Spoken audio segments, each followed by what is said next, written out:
Alrighty, so this one's weird. Roblox has always had communities pop up, sometimes funny, sometimes creepy, but this is on another level. We're talking about something called Spawnism, and on the surface, it looks like just another Roblox inside joke. A goofy symbol, some kids role-playing, nothing too serious. But if you actually start digging into it, you realize people took this way too far. We're talking cult rituals, grooming, kids hurting themselves, and entire communities built around worshipping what's basically a respawn icon. Yeah, a respawn icon. So, where does this even come from? Well, it all started on a Roblox horror game called Forsaken. Inside that game's lore, there's this group called the Spawn Cult. It was meant to be part of the story, kind of like background flavor. Creepy worshippers who believed in a fake power. The devs literally wrote it as a hoax inside their own game. It wasn't supposed to be real by any means, but of course, the internet being the internet, people latched onto it. They grabbed the spawn symbol, which by the way isn't even unique to Roblox. It's literally an old piece of clip art, and it turned into an identity itself. And that's where things started getting a little messy, because at first it was just memes, people slapping the spawn symbol on their avatar, making jokes, building shrines in roleplay servers. But then entire Discord servers popped up calling themselves churches, and suddenly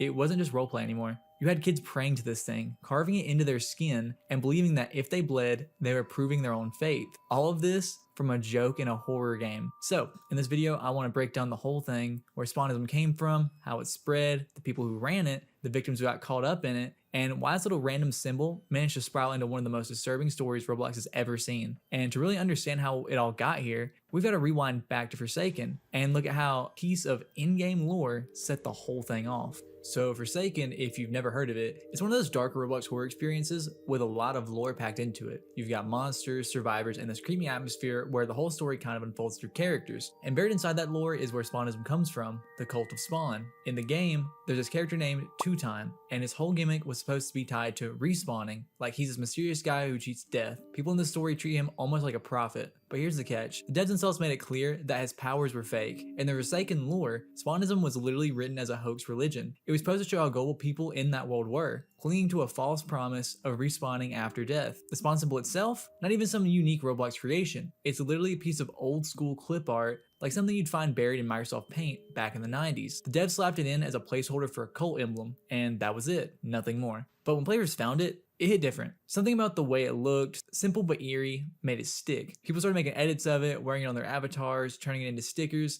and before long, the spawn symbol wasn't just background lore, it was being used by the community as an actual identity. And this is where things started drifting away from what the devs intended. You had people taking screenshots of Forsaken's lore pages, quoting lines about the Lords of Spawn, and using them unironically. What was written as a fake scripture for a game suddenly started getting treated like it was real. And honestly, this kind of thing happens a lot on Roblox. A goofy inside joke gets pulled out of context and turned into something way bigger. But with Spawnism, it didn't just stay a meme. It snowballed into Discord servers, roleplay groups, and eventually, real people convincing kids this was an actual religion. And that's where the cult side of it really starts to take shape. So, let's talk about how Spawnism jumped out of Forsaken and spread across Roblox from a lore hoax to an online movement. So after Forsaken put the cult into their lore, the community kind of ran with it at first. Spawnism wasn't even close to being a real thing, it was more of a running gag. You see people throw the spawn symbol on their avatar shirts or drop it in their bios like some kind of inside joke. Whole groups of friends would run around in public servers chanting praise the spawn, and everyone else would just laugh it off. Honestly, it looked like every other Roblox meme cult we've seen, stuff like Shrek cults or people spamming emojis in Brookhaven. But what made Spawnism different is that it actually stuck. The symbol wasn't just funny, it was weirdly mysterious, and because Forsaken had built a little bit of lore around it, people started pulling quotes and lines out of context and treating them like scripture. That's when you started seeing the first Discord servers pop up with names like the Church of Spawn. At first, they were basically glorified roleplay servers. People would set up fake sermons, post the symbol everywhere, and joke about respawning in the afterlife. It was edgy humor, but most people in there weren't taking it seriously. The problem is, some people actually did. Little by little, you see kids posting pictures of shrines they built in Roblox Studio or saying prayers of Spawn in voice call. Some were carving the symbols onto their notebooks, others started treating it like a badge of belonging, like they were part of something bigger than themselves. And that's where things started to shift. What was once a joke about a fake religion in a horror game slowly became an identity for certain players. And once it turned into identity, that's when people with bad intentions stepped in. And the worst part, those bad actors didn't just treat it like a game. They started using Spawnism to manipulate people, which is where the story goes from funny Roblox meme to one of the ugliest cult stories on the platform. And this is the point where Spawnism crossed the line from being a meme into something way darker. At first, those early servers were just kids role-playing, fake sermons, dumb prayers, a couple inside jokes. but slowly people started to take it seriously. You had kids posting videos of themselves making little shrines out of Legos or drawing the Spawn symbol on their arms like it was some holy sign. Some of them even started doing rituals on Discord calls, like actually chanting lines pulled from Forsaken's lore as if it were scripture. And here's the scary part, a lot of kids weren't doing it as a joke anymore. Some of them were lonely, some were dealing with tough stuff at home, and Spawnism gave them a sense of belonging. For them, this wasn't just roleplay, it was comfort. That's why you'd start seeing posts where kids claimed they heard Spawn's voice or that they bled for Spawn to prove their loyalty. For some of them, the Spawn cult became the only place they felt accepted, and the deeper they got, the more willing they were to do whatever the so-called leaders asked of them. And this is when the actual cult behavior started creeping in. Leaders would push members to do daily prayers, to prove themselves with offerings, even to hurt themselves in small ways as a test of faith. The fake religion from a Roblox horror game was turning into a belief system kids were living by. And once you've got vulnerable people treating a joke like it's real, that's the perfect opening for manipulation. And the people who stepped in next, they knew exactly how to exploit that. And that brings us to the so-called leaders of Spawnism, the people who didn't just joke about it, but weaponized it. And this is where the story starts getting really disturbing. Once Spawnism started turning into more than just a joke, it didn't take long for people to step up and call themselves leaders. And this is where everything took the ugliest turn. The first big name tied to it was a guy who went by CHZ Bull. I don't really know how to say that in all honesty. His real name was Oscar Stern. He ran what he called the Church of Spawnism, and at first it looked like just another server centered around memes and lore, but inside he was manipulating kids, pushing them into so-called rituals, asking them to prove their loyalty on camera, and threatening them with punishment from the lords of the Spawn if they didn't do what he wanted. This guy was nasty. He doxed kids who left the group. He tried to get personal info out of them, sometimes even dragged them into webcam calls under the guise of worship. He played the role of a priest, but what he really was doing was preying on vulnerable people who thought they were part of something bigger. Then there was another figure people called the Spawn Father. He basically positioned himself as this father figure to hundreds of kids, saying things like, "I'm your dad now, the Spawn blessed me to lead you." But behind that, he was making disturbing comments, grooming young members, and normalizing all kinds of exploitation. Both of these so-called leaders use the religion itself as a weapon. They say things like, "The lords forbid me from sparing you," or "You need to bleed for the Spawn to prove your faith." They hid behind the lore and symbolism to manipulate people, and for a lot of kids who were already lonely or struggling, it worked. This is the point where Spawnism stopped being funny or weird and became outright dangerous. What started as fake lore in a Roblox game had grown into something with real leaders, real victims, and real abuse. And sadly, that was only the beginning of how far this would spiral, because once those leaders started laying down rules and rituals, the actual manipulation had begun. And this is where the cult members' methods started showing their true face. So, once these leaders had people under their control, that's when the manipulation really kicked in. And the scary thing is, they used the religion itself as leverage. Members were told they had to pray daily, sometimes multiple times a day. If they didn't, leaders claimed Spawn would forsake them or punish them. Some were told to build shrines in-game, like literal altars, and if they didn't, they weren't considered true believers. But it went further. Leaders started framing self-harm as a kind of ritual sacrifice. Kids were told to bleed for the Spawn, that cutting themselves proved loyalty. And remember, we're talking about young teens here, sometimes even younger. Vulnerable people who thought they were doing something sacred when really they were being exploited. It wasn't just about control either. There were threats. If someone wanted to leave, leaders would just say stuff like, "The lords will curse you," or they'd threaten to dox them. And in some cases, they actually did. Personal info got leaked, kids got harassed, all in the name of keeping them trapped inside this fake religion. And then there were the webcam rituals. Leaders would demand kids get on camera to prove their devotion, which is where the line between roleplay and straight up grooming completely blurred. They'd couch it in religious language, but it was just manipulation for their own sick power. All this from something that started as a joke in a horror game, what was written as a fake cult became a real one with rules, punishments, and rituals that left kids hurt. And the worst part, for a lot of members, this felt normal, because when you've been told that your pain equals faith, and when the only people you talk to are reinforcing that, it's easy to believe. And that's why Spawnism didn't just survive, it spread. Which leads to the next stage of this whole story, when the cult's beliefs started leaking out into the public, and kids began proudly showing off just how far they were willing to go for Spawn.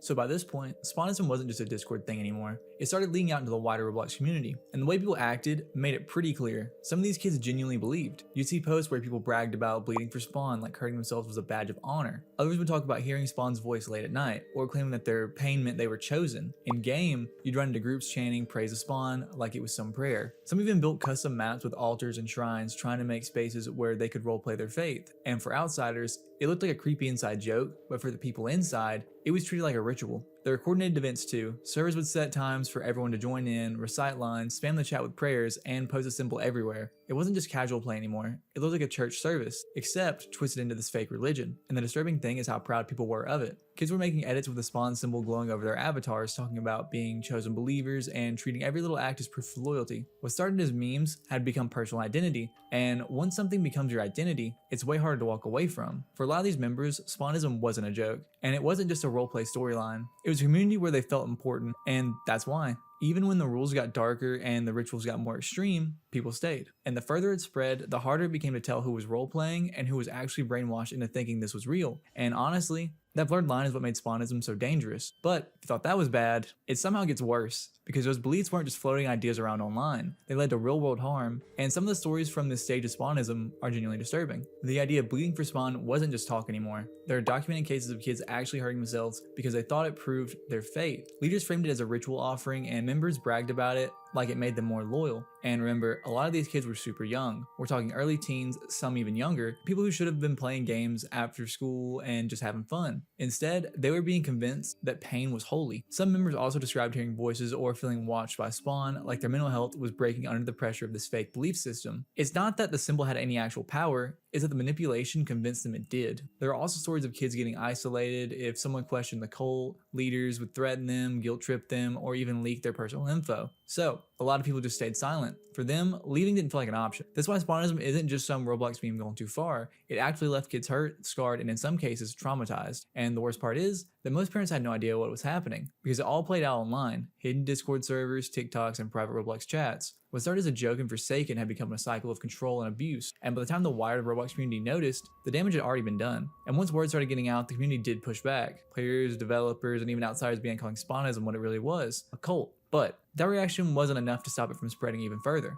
Reddit threads started popping up with players asking, what is Spawnism and why are people treating it so seriously? And a lot of responses were from people who knew the lore, saying straight up, it's fake, it was written as a hoax inside Forsaken, don't buy into it. Even the developers of Forsaken had to step in at one point. They clarified that the Spawn cult was only ever part of the game's story, nothing more, which is kind of insane when you think about it. Imagine making up a fake religion for your game lore, only to watch it turn into a real movement that hurts people. On top of that, commentary channels started digging into the story. Some treated it seriously, breaking down how manipulation spread, while others just slapped on dramatic thumbnails like Roblox has a real cult and farm views. And that's where this got tricky, because while the attention helped expose what was happening, it also gave Spawnism more exposure. For a while, it almost became like internet creepypasta, people making memes, edits, or scary TikToks about Spawnism without really understanding the harm behind it. To some, it was entertainment, but to the kids stuck inside the cult, it was real life. So on one hand, the community was waking up to how dangerous it had become, but on the other hand, the constant coverage and joking around only gave it more oxygen. And while people were arguing about whether Spawnism was real or fake, the groups behind it kept recruiting.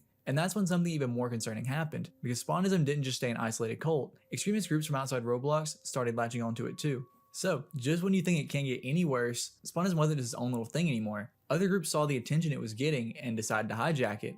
Community channels like Guamgo pointed out the UTTP groups, 764 collectives, and even the COM, which are the older internet harassment communities, started weaving Spawnism into their own stuff because they realized this cult already looked scary to outsiders, so they slapped on their own branding on it and used it to recruit. That's where you see overlap with groups tied to doxing, organized harassment, and just straight up extremist trolling. It wasn't really about Spawn anymore. It was about using the Spawn symbol as bait. If kids clicked, these groups had a way in. Some of these servers even connected back to bigger troll networks, like those linked to Skibbity Farms and other off-platform extremist corners. So now, what started as a Roblox meme cult was tied up in real harassment campaigns, and that's what makes this whole thing scarier. Spawnism became a mask, a brand that bad actors could hide behind while targeting vulnerable people. To an outsider, it just looked like the same fake cult, but inside, it was being used as a pipeline into way more stuff. And Roblox players who were already wrapped in Spawnism, they were the perfect targets, because once you're already convinced you're a part of something bigger, it's a lot easier to be dragged deeper. This is the stage where Spawnism stopped being just Roblox drama and turned into something bigger, something tied into older, nastier parts of the internet that had nothing to do with Forsaken at all. And while all this was happening, there was one question that kept coming up. Where were the platforms? Where was Roblox or Discord or anyone who could have stepped in to shut this down?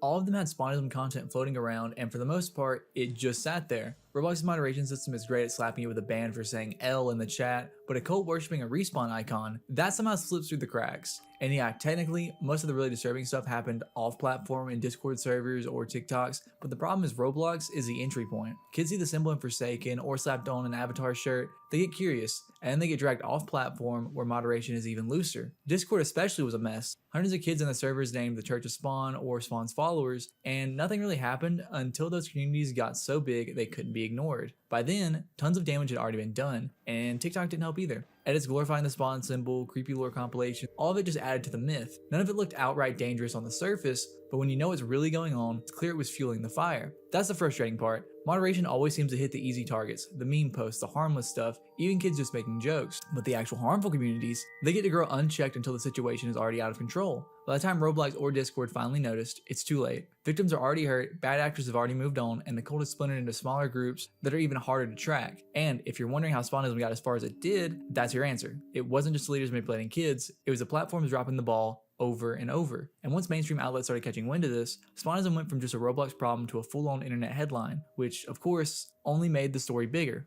Articles started popping up calling Spawnism a Roblox cult, commentator channels were dropping hour-long breakdowns, and TikTok edits were made all over the place. And the coverage was mixed to say the least. On one side, you had creators genuinely trying to raise awareness. They'd go through the lore, show how it started, and explain how it turned into manipulation. That helped people understand that this wasn't just some edgy meme, these were kids actually getting hurt. But on the other side, you had the hype machine. Thumbnails with big red arrows, how's like Roblox secret cult exposed, stuff that plays up the creepiness for views without really talking about the victim. And that's where Spawnism started to feel less like a community issue and more like internet creepypasta. For people outside the Roblox scene, it was just entertainment. Something scary to tell your friends about at 2 a.m., but for the kids who were actually in it, it wasn't a story, it was their reality. Even worse, the hype gives Spawnism more visibility. The more dramatic the coverage got, the more curious people became. And that curiosity led some kids straight into the same servers that were exploiting people. So it's this weird double-edged sword. On one hand, the media attention exposed what was happening. On the other hand, it also fed the fire. And that's why, even as people were calling Spawnism fake or dismissing it as a joke, the groups behind it were still recruiting new members. It stopped being a cult at that point. It became a brand, a story everyone wanted a piece of, whether they were warning people, making memes, or just cashing in on the clicks. But at the end of the day, people wanted answers. Was Spawnism even real, or was it all just exaggerated internet drama? And the truth is, it's somewhere in the middle.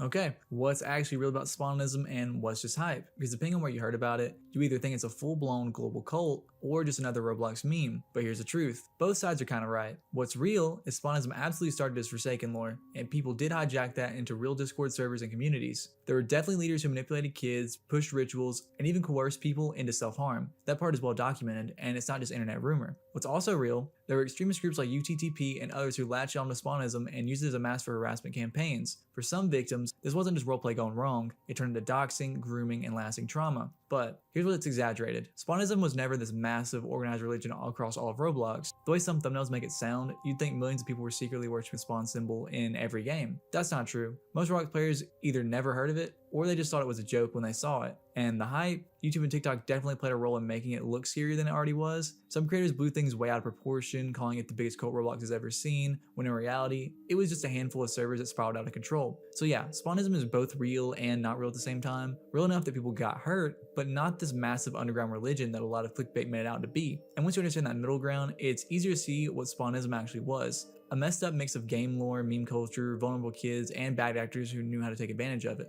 So yeah, Spawnism, what started as a fake religion in a Roblox horror game, turned into one of the strangest and honestly most disturbing stories the platform's ever seen. It went from lore, to memes, to identity, to manipulation. And in the middle of all that, real people got hurt. Kids who just wanted to belong and thought they were part of something cool or mysterious ended up getting exploited. And that's what makes the story stick out to me. It's not just about a cult, it's about how easily stuff online can spiral. A joke symbol, some roleplay, and before you know it, it becomes something bigger than it was ever supposed to be. And look, Spawnism was never as massive as clickbait made it seem to be. Most Roblox players never even touched it. But the fact that even a handful of kids were manipulated this badly, that's more than enough to take it seriously. At the end of the day, it shows how vulnerable people can be pulled in when they're looking for community and how bad actors will twist anything, even a clip art respawn symbol, if it means gaining control. So yeah, it's a pretty wild story, but it's also a reminder, not everything online is what it looks like. And sometimes the stuff that seems like a joke hides something much darker. But what do you think of all this? Was Spawnism just overblown internet drama, or do you think it deserves to be remembered as one of the creepiest cults Roblox has ever seen? Let me know. And if you liked the video, make sure to subscribe, join the Discord if you want to talk more about this kind of stuff, or just hang out with other devs and players in general. And don't forget I have a second channel where I cover gaming outside of Roblox, so if that interests you, check it out.